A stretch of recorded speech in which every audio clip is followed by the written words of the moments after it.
মুক্তিযুদ্ধের সময় শেখ হাসিনা সহ গোটা বঙ্গবন্ধুর পরিবারের প্রাণ রক্ষায় ভূমিকা রেখেছিলেন ভারতীয় সেনাবাহিনীর এক সেনা কর্মকর্তা মেজর অশোক তারা। 16 ডিসেম্বর 93,000 পাকিস্তানি সৈন্য নিয়ে জেনারেল নিয়াজির আত্মসমর্পণের আগে বঙ্গবন্ধু শেখ মুজিবুর রহমান ও তার পরিবারকে উদ্ধারের দায়িত্ব ছিল এই সেনা কর্মকর্তার হাতেই। আর কোন রকম রক্তপাত ছাড়াই মেজর তারা শেখ হাসিনা সহ বঙ্গবন্ধুর পুরো পরিবারকে উদ্ধার করে নিয়ে আসেন। মুক্তিযুদ্ধের সময় ভারতীয় সেনাবাহিনীর মেজর তারার বয়স ছিল মাত্র 29 বছর। ততদিনে দেশের হয়ে বেশ কয়েকটি গুরুত্বপূর্ণ সামরিক অভিযানে নেতৃত্ব দিয়েছিলেন তিনি। গঙ্গাসাগর যুদ্ধের জন্য তাকে বীর চক্র পুরস্কারে ভূষিত করেছিল ভারত সরকার। সেই মেজর অশোক তারাকে ধানমন্ডির একটি সুরক্ষিত বাসা থেকে বঙ্গবন্ধুর পরিবারকে জীবিত উদ্ধারের দায়িত্ব দেয়া হয়। ওই বাসার নিরাপত্তার দায়িত্বে ছিলেন অন্তত 1 ডজন সশস্ত্র পাকিস্তানি সেনা। কিন্তু মাত্র 3 জন সৈনিক নিয়ে এক ফোঁটা রক্তপাত না ঘটিয়ে বাঙালি জাতির স্বাধীনতার মহানায়কের পরিবারকে উদ্ধার করেছিলেন মেজর তারা। পাকিস্তানি সেনাদের বুঝিয়ে উদ্ধার করে আনেন বেগম ফজিলাতুন্নেসা মুজিব ও 24 বছরের শেখ হাসিনাকে।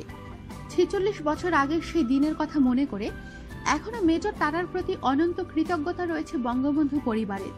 সেদিনকার অবদানের কথা মনে করে 2012 সালে মেজর তারাকে বাংলাদেশের বন্ধু খেতাবে ভূষিত করা হয়।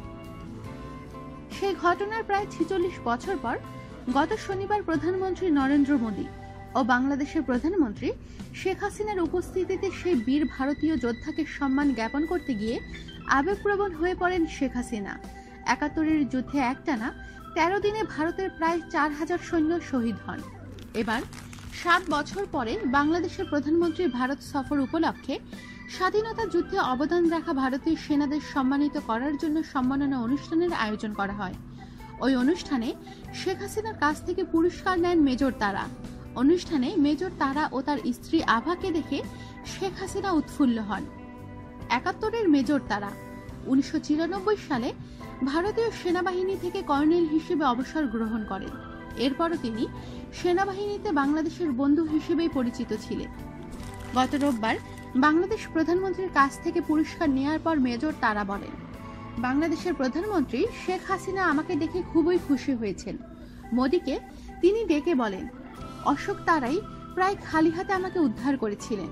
অনুষ্ঠানে বক্তৃতা দিতে গিয়ে কর্নেল তারা বলেন, 71-এর ডিসেম্বরে সেই দিনের অভিযান খুব সহজ ছিল না। ধানমন্ডির ওই বাড়ির পাক সেনাদের হাতে ছিল অটোমেটিক মেশিন গান। আমি তাদের কাছে গিয়ে বোঝাই যে যুদ্ধ শেষ হয়ে গেছে, পাকিস্তানি সেনাবাহিনী আত্মসমর্পণ করেছে। কর্নেল তারা আরো বলেন, সেই দিন আমার হাতে কোনো অস্ত্র ছিল না, কিন্তু ওই বাড়িটির ওপর চক্কর কাটছিল ভারতীয় সেনাবাহিনীর হেলিকপ্টার। আমার বিশ্বাস ছিল আমাদের দিকে গুলি ছুড়লে হেলিকপ্টার থেকে গুলি করে পাকিস্তানি সেনাদের মেরে ফেলা হবে। আমি সেই কথা তাদের জানাতেই তারা অস্ত্র ফেলে আত্মসমর্পণ করে। আমাদের সাথেই থাকুন আর সাবস্ক্রাইব করুন।